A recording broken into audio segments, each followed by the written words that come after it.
For 15 years, I trusted my wife. She and my mother-in-law treated my daughter like a stranger small room. Cold meals. No love. I thought we were a happy family. Until one night she whispered, "Dad, something's wrong." I looked into it. What I found changed everything. But before I begin, please like and subscribe to the channel. And we'd love to hear which part of the world are you joining us from. Let us know. Now, let's dive into today's story. Henry Cole's hands are never fully clean. That was the thing about running an auto shop. The grease worked itself into the creases of his knuckles no matter how long he scrubbed. He had stopped fighting it years ago.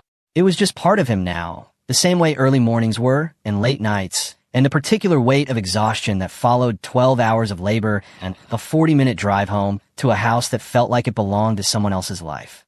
He lived in a quiet neighborhood outside Tulsa, Oklahoma, the kind of place where the houses were spread far enough apart that you could go days without seeing your neighbors, but close enough that a block party still made sense. Nothing expensive, nothing flashy, just solid houses with decent lawns and enough space to raise a family without everyone bumping into each other around every corner. He had bought the house when a neighborhood was still building, paid cash for the lot and most of the construction because he didn't like owing banks more than he had to. That had been 12 years ago. Back then he thought he was setting down roots. Back then, he believed the ground was solid. Cole's Auto and Repair sat on a corner lot off Highway 75, wedged between a tire distributor and an empty lot that had been waiting for a purpose since before Henry ever arrived.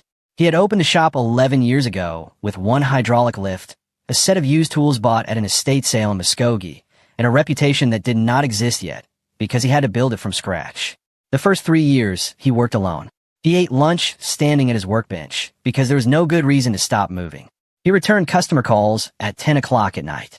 He missed weddings and weekend barbecues and a graduation party for his cousin in Arkansas. And every time he missed something, he told himself he was doing it for his family. He was working, so they didn't have to worry. He was building something that would last.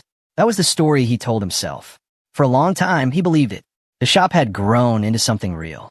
By the time Holly turned 11, Henry employed 4 mechanics and a front desk coordinator named Linda, who handled scheduling and customer calls.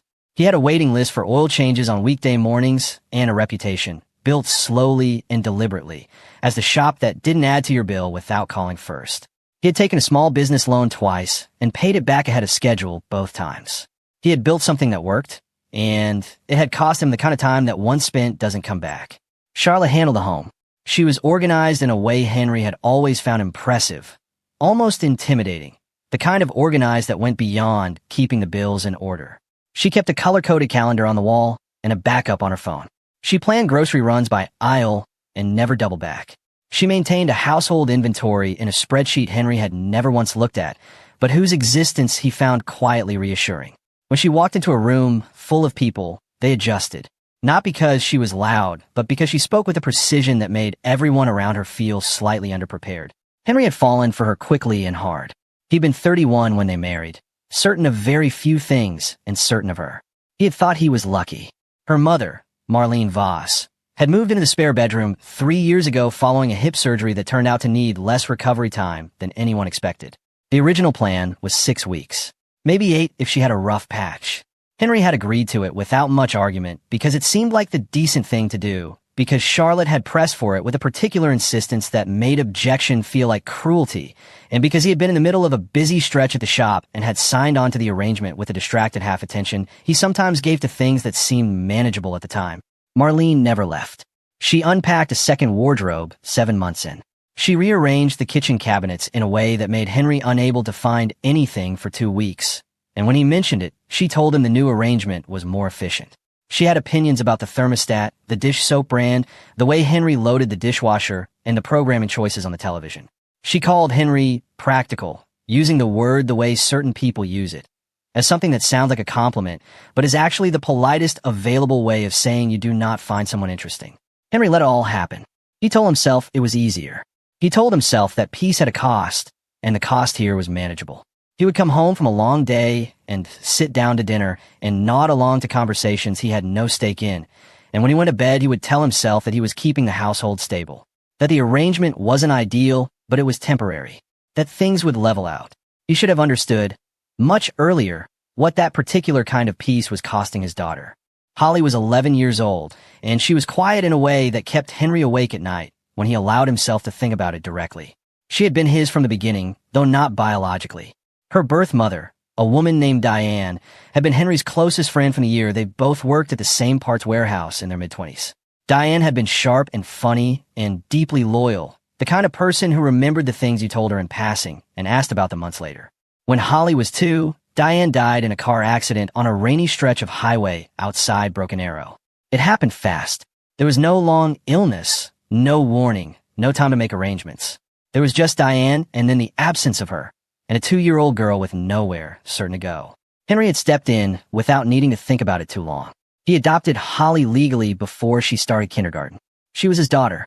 That was a fact as solid to him as anything he owned. Holly smiled when he came home. She helped clear the table after dinner without being asked. She did her homework at the kitchen table with her pencils arranged in a line and her notebook open flat and her water glass pushed to the far corner so it wouldn't spill. She was by most surface measures a well-behaved child, and that surface was exactly what made the small things Henry started noticing so unsettling. She was bright. That was the thing about Holly that had been clear from the time she was small. She paid attention to everything. She remembered things adults said to each other in passing, things they assumed she hadn't heard or hadn't retained. She made connections between ideas that surprised her teachers. Her third-grade teacher had called Henry in for a conference to talk about Holly's reading level and had used the word exceptional, and Henry had driven home from that meeting feeling something he hadn't expected, a particular brand of pride that sat deeper than ordinary parental satisfaction.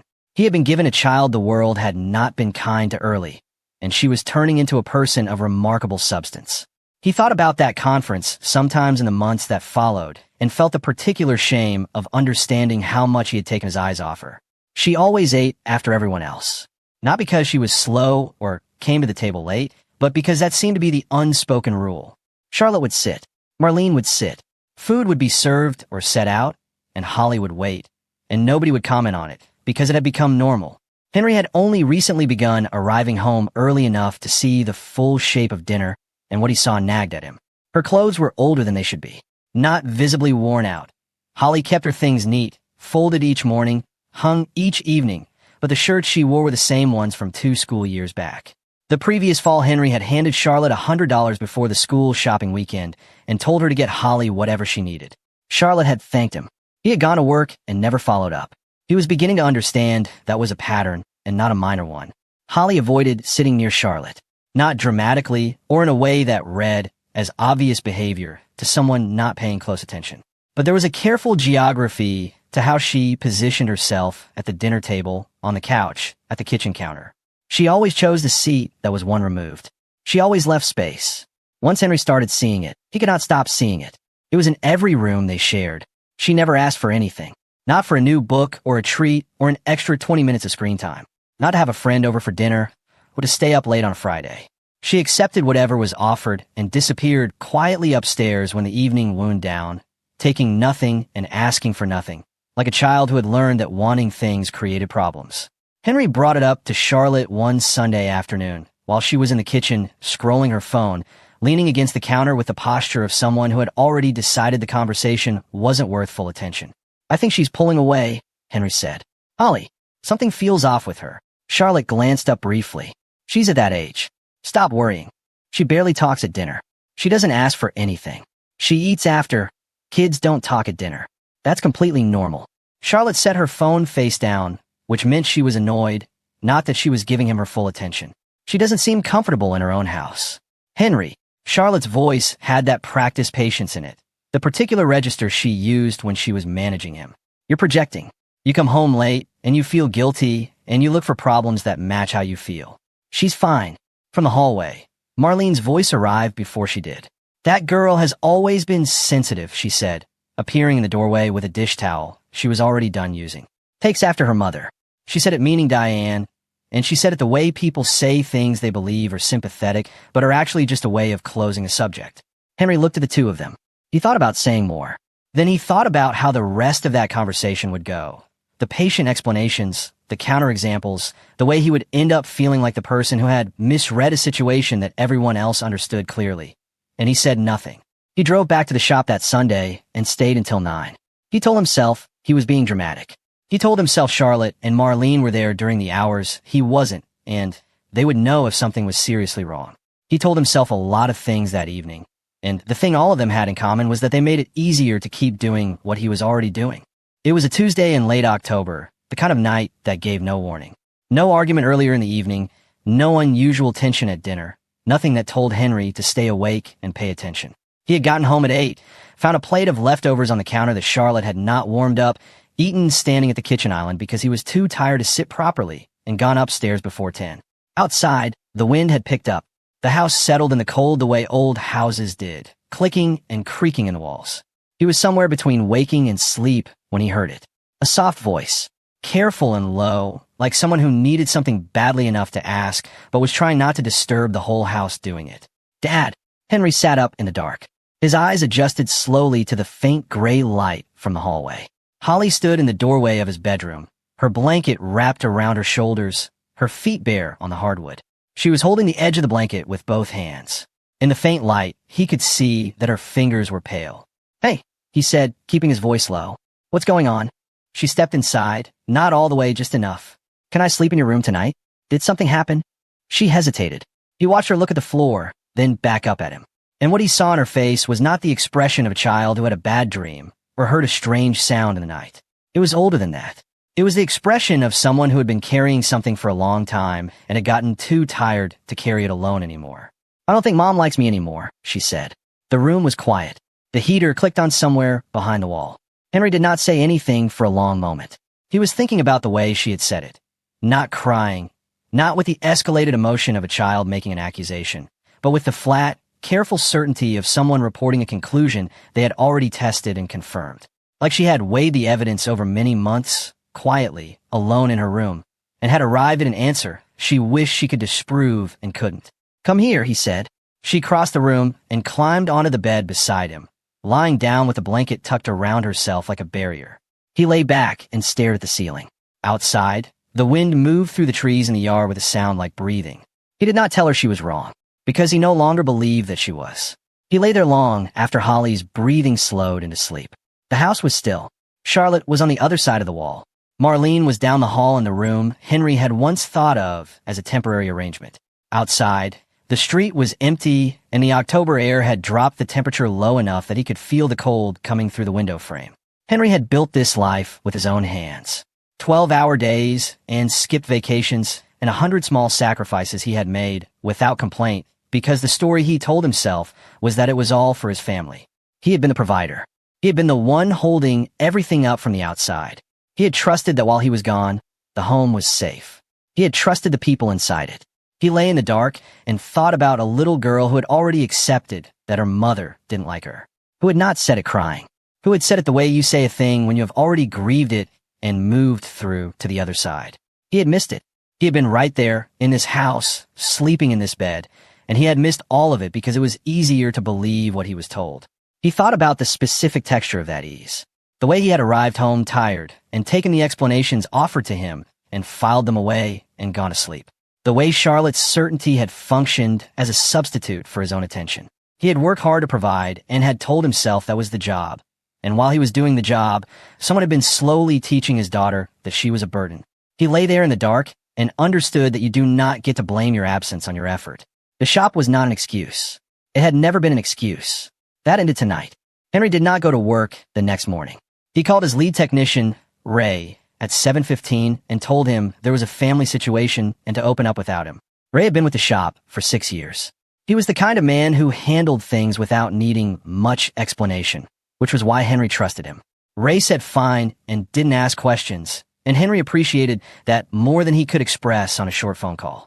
He told Charlotte he was going in late, citing paperwork he needed to catch up on from home. Charlotte nodded without looking up from her coffee and said something about calling a plumber for the bathroom sink. Henry said he would look into it. Then he finished his coffee, said nothing further, waited until Charlotte moved to the living room, and walked out through the front door. He drove down the street, turned the corner, and parked along the curb behind a neighbor's oak tree. From there, with the angle of the late morning sun, he had a partial view of the kitchen window. He could see the table where Holly ate. He sat and he waited. He felt strange doing this. He was not a surveillance kind of man. He had spent most of his adult life trying to extend the benefit of the doubt because he believed that was the foundation of a functional household. You could not run a home on suspicion. But Holly's voice from a night before was still sitting inside his chest, that flat, resigned certainty of it, and he had crossed some internal threshold during those quiet hours. He was no longer willing to take anyone's word for what was happening in his own house. By 9 o'clock, he had what he needed. Holly was home. It was a teacher workday, no school, and she sat alone at the kitchen table while the television in the living room murmured with whatever Charlotte was watching.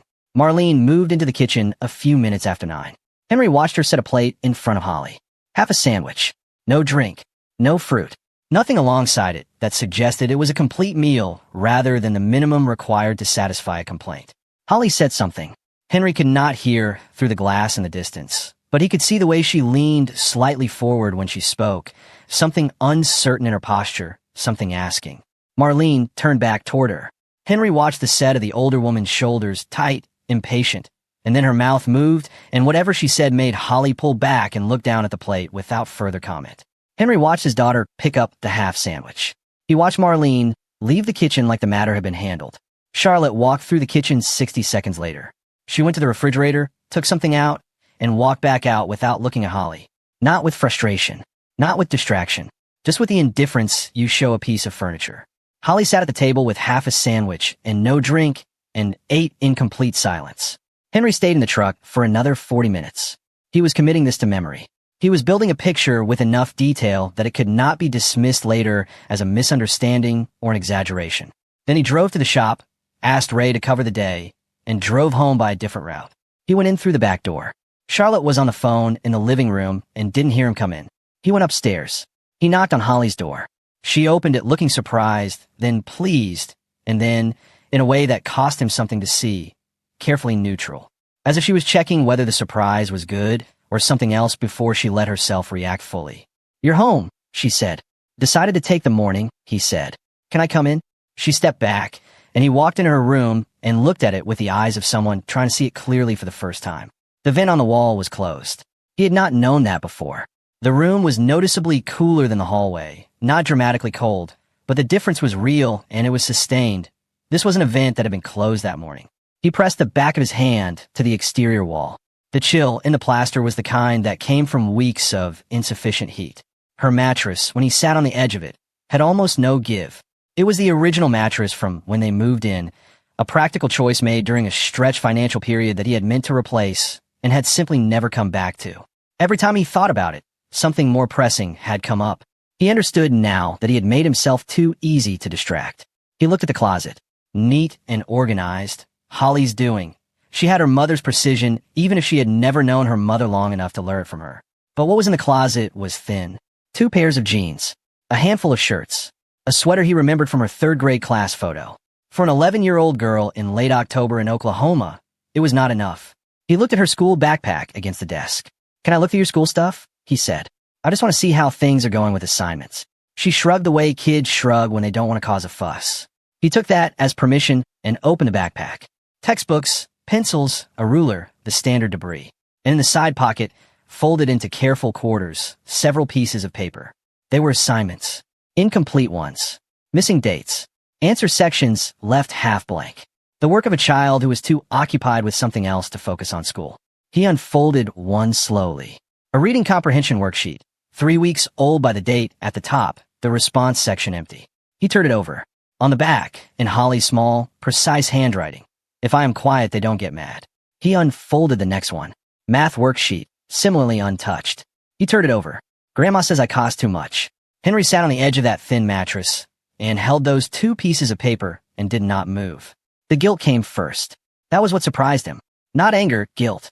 The particular sickness of understanding that he had been present and absent at the same time. That he had come home to this house every evening for months and eaten dinner and slept in the next room and told himself the noise he wasn't hearing was just the quiet of a peaceful household. He had trusted. He had looked away. He had made it easier on himself by believing what he was told. And while he did all that, his daughter had been writing survival notes on the backs of her homework and hiding them in a folded pocket where no one would find them. Then the anger came. It was quiet and cold. It did not feel like emotion. It felt like a decision being made in real time, steady and clear and completely without doubt. He folded the papers and placed them back exactly as he had found them. He zipped the backpack. He stood up. "I'm going to make you a real lunch," he said. "Come down when you're ready." Holly looked at him. Something moved through her face, not quite relief. She was too practiced at cautiousness for simple relief, but a loosening, like the careful set of her shoulders dropping by a single degree. "Okay," she said. Henry spent 3 days watching. Not from the street this time, but from inside his own house. He adjusted his hours, told Ray to manage the morning rush, and came home by noon each day. He paid attention in ways he had not paid attention in years. He watched how Holly moved through the rooms. He noticed where she sat and didn't sit. He paid attention to what Marlene's face did when Holly walked in, the flat assessment of it, the way her expression did not warm. He paid attention to Charlotte's silences around the girl, not hostile silences, which would have been something, but simply empty ones. Indifference that had settled into habit. On the second day, he called his lawyer. Dave Pratt worked family law out of a building on 4th Street downtown. Henry had used him once before for Holly's adoption, and he had found Dave to be the kind of man who listened before he spoke and spoke carefully when he did. Henry did not explain the full situation on the phone. He said he needed to come in and talk through some things that involved his household and his daughter. Dave's assistant scheduled him for Monday morning. On the evening of the third day, with Marlene upstairs and Holly in the bath, Henry sat down across from Charlotte at the kitchen table and asked her a direct question. He had thought about how to do this. He knew Charlotte well enough to know the pitfalls.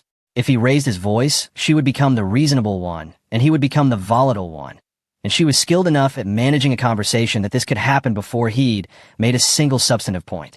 So he kept his voice flat and his posture open and his hands on the table in front of him. "Why is Holly treated differently in this house?" he said. Charlotte set down her glass. She looked at him with that particular expression, the one that lived between patience and irritation, the look she used when she was preparing to manage something that inconvenienced her. "What does that mean differently?" "You know what it means. The way she eats. The clothes she doesn't have. The way she's spoken to. The way she's not spoken to at all." Charlotte exhaled through her nose. "Henry, you've been home for 3 days, and you've made yourself an expert on how I run things. I'm not claiming to be an expert. I'm asking you a question. And I'm telling you that you don't understand the full picture. You leave at 6 in the morning and come home at 8 at night, and you think you see everything. You don't. Then explain it to me." She looked at him. He could see her deciding something, running a calculation behind her eyes. Then Marlene was in the doorway. Henry didn't know if she'd come down because she'd heard voices or because she'd been waiting for an opportunity. It made no difference. "You want to understand how this works?" Marlene came into the kitchen and sat down without being invited. She had always moved through his house like she had equal standing in it. "That girl is a financial burden. Charlotte carries more than you see." Henry looked at her steadily. "She is my daughter." "Not biologically," Marlene said. The precision of it was deliberate. "That doesn't mean anything," Henry said. "It means something when there's money involved," Marlene said. She was looking at him in a way that suggested she had been working toward this conversation for some time. "That trust isn't sitting idle. There's value there, real value, and it doesn't make sense for it to just wait around for a child who—" "Get out of my kitchen," Henry said. His voice was not raised. It was flat and final. Marlene stopped speaking mid-sentence. Henry looked at Charlotte. "How much is it worth?" Charlotte said nothing. "I know about the developer," Henry said. "I saw the email. I saw you close a laptop. I didn't understand what I was seeing then. I do now. How much?" Charlotte looked at the table for a moment. When she looked up, she had made her decision about how to play this. The strategy she chose was honesty, or a version of it, the kind that admits what it cannot hide and hopes the admission itself will look like transparency. "The land was appraised last spring," she said. "It came in at approximately $300,000.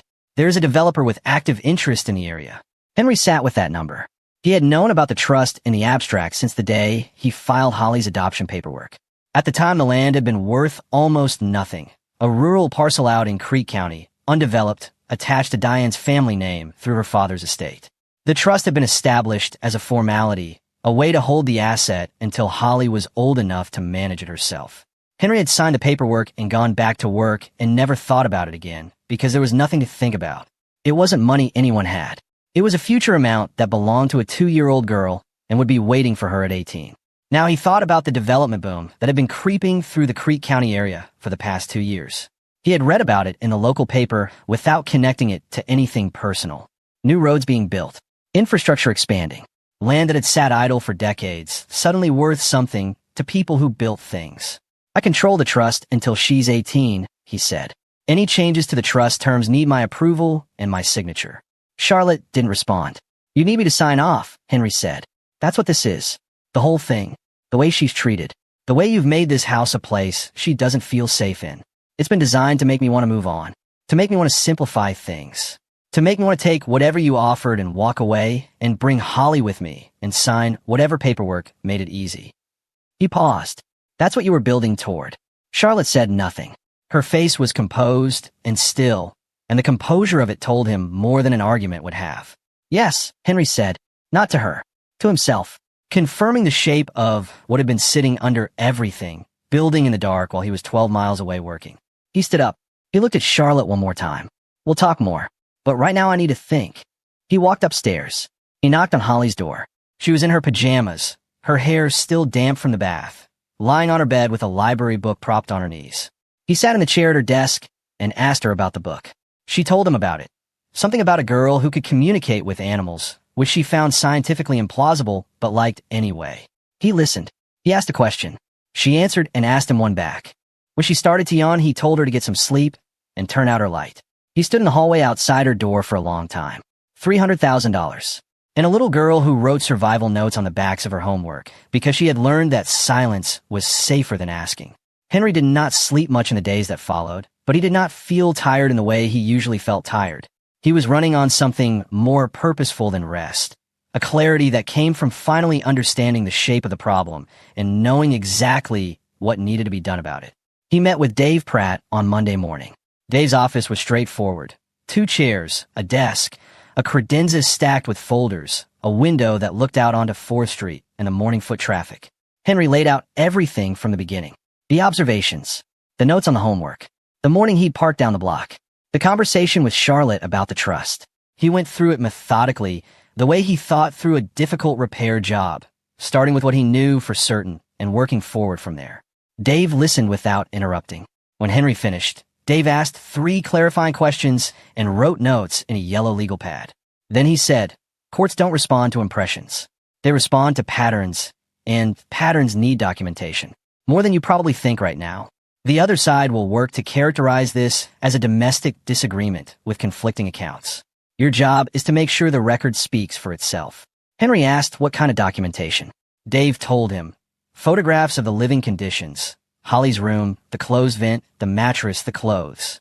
Dated written notes on what he observed, written down as close to the time of observation as possible, not reconstructed weeks later. Any recordings made in legally permissible ways.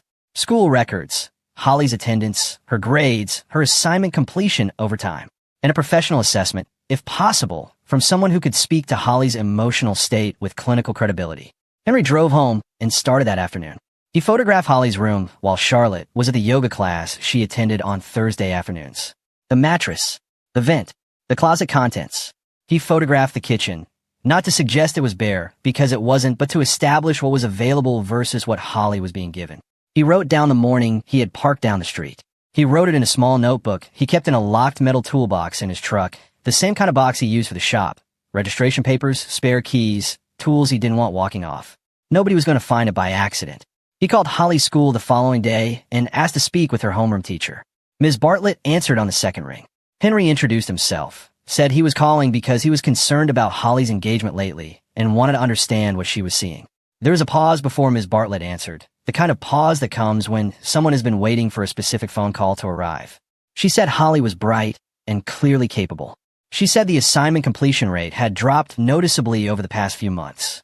She said Holly was withdrawn compared to earlier in the year, that she participated less in class discussion, that there had been a couple of instances where she seemed preoccupied in a way that looked like more than ordinary distraction.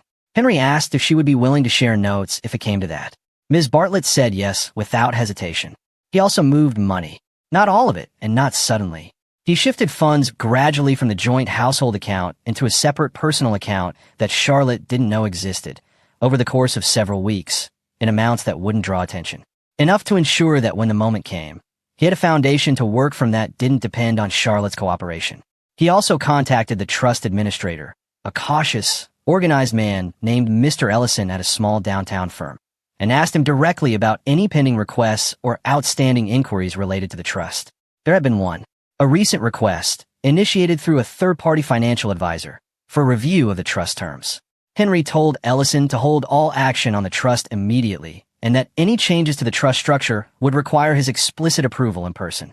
Ellison, who had been managing trust accounts long enough to recognize the architecture of what he was hearing, agreed without pushing back.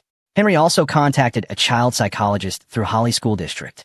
Her name was Dr. Angela Ferris, and a school counselor had mentioned her name when Henry had called to ask about resources. Dr. Ferris agreed to schedule an initial session with Holly.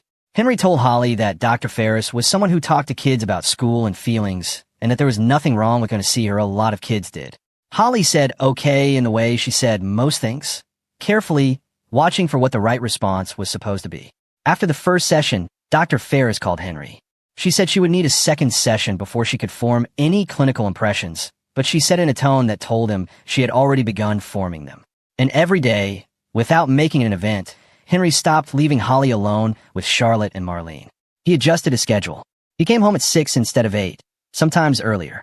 He sat at the kitchen table in the morning while the household moved around him, and he made Holly's breakfast himself, eggs and toast and a glass of juice, and set it in front of her while he drank his coffee. He drove her to school himself. He picked her up. He was present in the house in a way he had not been present in years, and he watched Charlotte notice it and recalibrate. A tightening around her eyes, a new pattern to her movements in the house, more deliberate, more aware of where he was. She knew something had shifted. He didn't explain it to her. He just stayed. Henry spent 3 weeks building what Dave Pratt called his record and what Henry thought of, more simply, as the truth written down.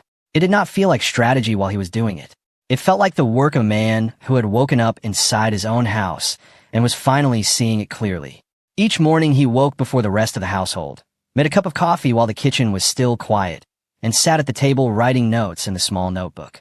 He wrote with a specificity that felt almost clinical, dates, times, what Holly ate, what she was wearing, what was said, and who said it. He did not editorialize. He did not use words like cruel or neglected, because he didn't need to.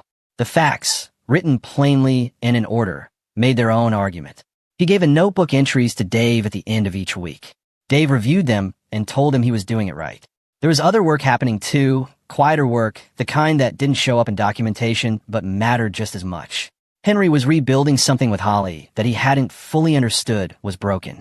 He drove her to school every morning, 15 minutes each way, and he let her talk about whatever was on her mind without redirecting it toward anything useful.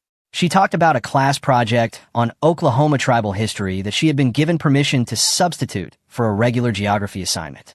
She talked about a girl named Vivian who had started sitting with her at lunch and who was funny in a way that made Holly describe her with a precision that suggested she had thought about it carefully. She talked about a book she'd finished and immediately wanted to read again. Henry listened to all of it. He asked questions. He did not offer solutions to things that didn't need solving. And slowly, across those 15-minute drives, he watched something change in her. The careful blankness she wore at home, the practiced neutrality of a child who had learned that being readable was a liability, gave way in the car to something more open. She forgot, sometimes, to be guarded. She would finish a sentence and then laugh at herself for the enthusiasm in it, and then she would look at him and see that he wasn't bothered, and she would keep going. One morning in early November, she turned to him before she got out of the truck. "Are you staying home different now?" she asked. The question was genuine. She had noticed the shift and was trying to understand its cause without making assumptions. "Yeah," Henry said. "I'm making some changes." She looked at him for a moment. Then she nodded, picked up her backpack from the seat between them, and got out of the truck. He watched her walk toward the school entrance, her shoulders a degree more upright than they had been a month ago. He sat in the parking lot for a while after the doors closed behind her. Then he called Dave. "I think I have enough," he said. Dave agreed. "The school documentation, your own written record, the trust inquiry, and Dr. Ferris's assessment. It builds a coherent picture. It's not going to be a fast process. But you have grounds and you have evidence. What exactly are you asking for?" "Full custody," Henry said. "No shared arrangement. No co-trustee situation. Holly comes with me, and the trust stays exactly where it is." "That's the hardest to ask," Dave said. "Courts lean toward maintaining both parental relationships where possible. We'll need the Ferris assessment to carry real weight." "She submitted it yesterday," Henry said. "I think it will." There was a pause. "File within the week." Dave asked. "File tomorrow," Henry said. On a Thursday morning 2 weeks after the filing, Henry dropped Holly at school, drove back to the house, and came in through the front door to find Charlotte and Marlene sitting at the kitchen table with their morning coffee. He set his keys on the counter and sat down. He placed a manila envelope on the table in front of Charlotte. She looked at it, then at him. She didn't touch it yet. "Open it," he said. She pulled the envelope toward herself with the deliberate movements of someone making sure the act itself looked composed. She broke the seal and pulled out the documents. She read the first page carefully, and Henry watched her face as she read it. The particular stillness that came across her features when she was processing something significant and deciding simultaneously how to respond to it. Marlene leaned from her seat. "What is it?" "Divorce papers," Charlotte said. "Flat. Contained." Marlene's chair scraped back hard as she stood. "You are making a serious mistake," she said, directing it at Henry with the conviction of someone who believes their certainty is a form of authority. Henry did not look at her. He looked at Charlotte. "The second document is a custody filing. I'm asking for sole legal and physical custody of Holly." Charlotte's jaw tightened. She looked up from the papers, and something moved in her eyes that he had not seen before. Not guilt, not remorse, but a flicker of something that might have been the beginning of fear. She was still working to contain it. "You're doing this over nothing." "I'm doing this over everything," Henry said. "You're overreacting. Whatever you think you saw, look at the exhibit pages," Henry said. "Start from the back." She flipped through. He watched her move through it. The photographs, the dated notes, the school communications, the letter from Ms. Bartlett, the assessment from Dr. Ferris, the documentation from the trust administrator showing the date and nature of the recent inquiry. She moved through it with the careful attention of someone building a full picture. She stopped on one page longer than the others. Henry knew what was on that page. He had typed it himself, centered it on the sheet, dated it to the afternoon he had found the papers in Holly's backpack. 2 lines, 2 quotes, word for word, in his daughter's handwriting. Charlotte said, "She's exaggerating." But her voice had lost its precision, the edges of it going soft in a way Henry had never heard from her. "She doesn't exaggerate," Henry said. "She underreports. That's the whole problem." Marlene came around the table, and Henry stood. He did not move toward her. He simply stood, which was enough to stop her movement entirely. There was something in his posture, not threat, not aggression, just absolute stillness and absolute certainty, that she read correctly. "You can't walk away with everything," Marlene said. Her voice had gone thin and strained, the voice of someone watching a plan collapse. "We'll fight this." "You can," Henry said. He picked up his truck keys from the counter. "But read the full exhibit list first, particularly the section on the trust inquiry timeline. Read it carefully." He walked out of the kitchen. He had a full day of work at the shop, and he went to it. He did not feel the particular satisfaction of a dramatic exit. He just felt clear. He felt like a man who had done what needed to be done and could now let the process take over. The legal process took 4 months from the initial filing to the final hearing, and it was not dramatic in the way Henry had half expected. There were no shouting matches in courthouse hallways, no scenes before a judge where someone's composure failed under pressure. It was measured and procedural and grinding in a way that required a different kind of endurance. Not the endurance of confrontation, but the endurance of waiting, of paperwork, of sitting in a room full of professionals using careful language to describe something that was, at its core, a little girl who wrote notes on the backs of her homework. Charlotte retained an attorney named Foley, who came into the first conference call with the polished confidence of someone who won often enough to have opinions about how these things usually went. He made early overtures about settlement, shared custody arrangements, joint management of the trust, language about Holly's best interests that sounded reasonable and was designed to give Charlotte what she actually wanted. Henry told Dave to decline. "She'll push for compromise," Dave said. "Judges often prefer negotiated outcomes. A reasonable settlement offer can influence how a judge views both parties." "Understand," Henry said. "We go to the hearing." He had reasons. During his 3 weeks of documentation, he had pulled Holly school records going back 2 years, and what they showed was a consistent decline in assignment completion and classroom engagement that mapped almost precisely to when Marlene had moved into the house and taken on a larger presence in the daily household. He had also worked with Dr. Ferris on a formal clinical assessment, and Dr. Ferris had 2 decades of courtroom experience to go with her clinical expertise. She knew how to write an assessment that was defensible, and she knew how to present it. He had also, over the months since the confrontation, paid close attention to Charlotte's financial behavior. She had made several purchases through joint accounts in the weeks after he served the papers. Nothing dramatic, Nothing that crossed into the territory of asset dissipation that would have required a separate legal motion, but enough to tell him she had understood the shape of what was happening and was trying to manage her position. He documented those too. He brought them to Dave not because they changed anything significant, but because he wanted a complete record, and because he had learned in the years of running a business that the time to be thorough was before you needed it, not after. The assessment described a child showing anxiety symptoms consistent with a home environment involving emotional neglect. It described a child who had developed a survival strategy of compliance and minimized expression. It described patterns in Holly's speech and affect during their sessions that, in Dr. Ferris's clinical judgment, were more associated with chronic accommodation to a stressful home environment than with ordinary childhood development. Charlotte's attorney argued that the assessment was based on limited observation. Dr. Ferris, who had the quiet authority of someone who had been challenged in courtrooms many times and had found the experience instructive rather than intimidating, explained that 2 clinical sessions was a standard initial assessment period and that her conclusions were consistent with and supported by the documentary record. The school records were entered. The photographs were entered. Henry's dated observation notes were entered. The trust documentation was entered, including the financial records that showed when Charlotte's financial advisor had initiated the trust review, not long after the development company's initial inquiry, and without informing Henry. Dave walked through the timeline with methodical patience. Foley argued that Charlotte had been acting out of a general interest in responsible estate planning. Dave noted the timing and said nothing further, which was more effective.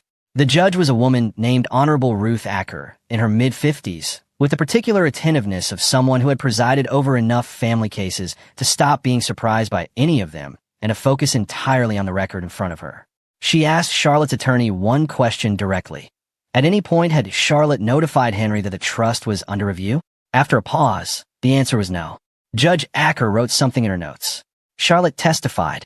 She was composed and articulate and reasonable sounding, because those were her genuine skills and she used them. She spoke about the challenges of managing a household largely alone, about Holly's emotional sensitivity, about the difficulty of raising a child with particular needs when the other parent was consistently absent from daily life. She spoke about Holly's tendency to dramatize situations. She said she loved Holly and that the relationship between them had been misconstrued. Henry testified after her. He kept his answers short. He did not editorialize or offer opinions that hadn't been asked for. He described what he had observed, when he had observed it, and what he had done in response. He let the evidence speak. When Foley cross-examined him on his own extended absences from the household, Henry agreed with each point calmly. Yes, he had worked long hours. Yes, he had been away more than he should have been. Yes, there were things he had missed. He said all of this without defensiveness because it was true, and because the question before the court was not whether he had been a perfect parent, but whether Holly was safe.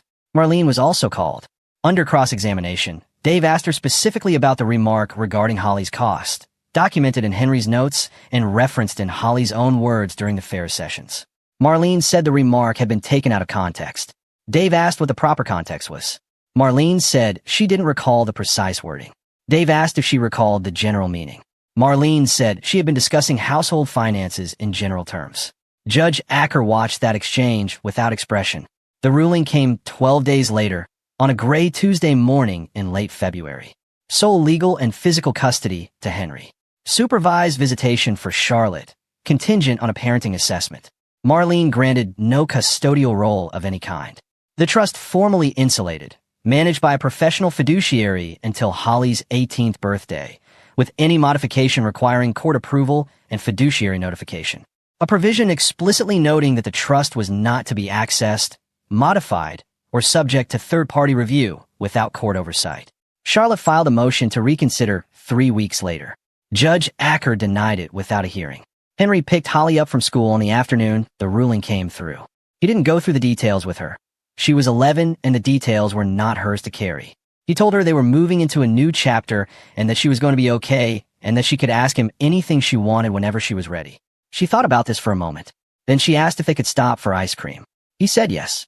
She ordered 2 scoops of vanilla and ate both of them in the front seat of his truck while he drove home slowly, the window cracked, the February air sharp and clean. He thought, on that drive, about what it meant that her first request after hearing that her life was changing had been something as simple as ice cream. Not a question about where they were going to live. Not a question about Charlotte.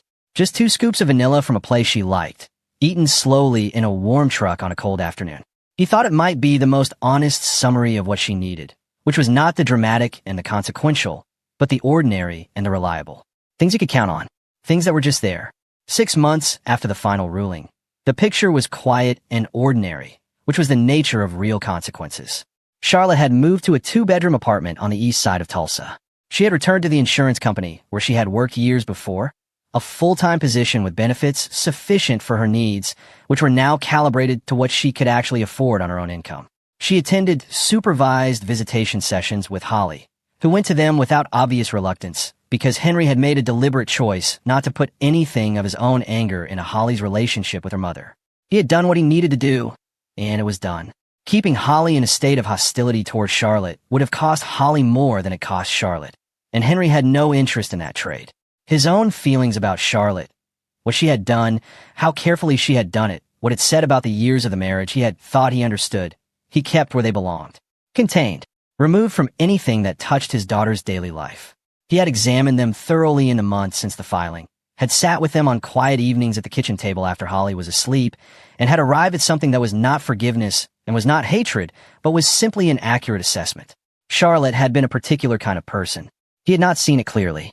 He saw it clearly now. That was enough. Marlene had relocated to Lawton to stay with a distant relative, a woman who had agreed to the arrangement out of family obligation rather than enthusiasm. She had no legal standing in Holly's life, no access to the trust, no role in any household that Henry controlled. She called Charlotte occasionally. She did not call Henry. The influence she had spent 3 years building had dissolved the moment the foundation it was built on, access to Henry's house and Henry's trust, was removed. The trust continued to grow. The development company had moved to an adjacent parcel, but interest in the region remained strong, and the land's value was trending upward. By the time Holly turned 18, the fiduciary's projections suggested it would be worth significantly more than the original appraisal. It was locked down and untouchable, and Henry checked in with the fiduciary once a quarter the way he checked the oil in his truck, not because he expected problems, but because maintenance was how you prevented them.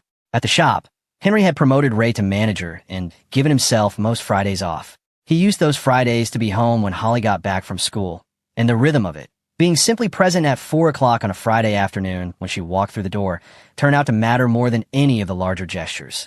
She would drop her backpack in the hall and find him at the kitchen table or in the garage or pulling weed from the front bed, and she would stop and say something, anything, whatever was at the top of her mind from the day, and he would stop what he was doing and listen.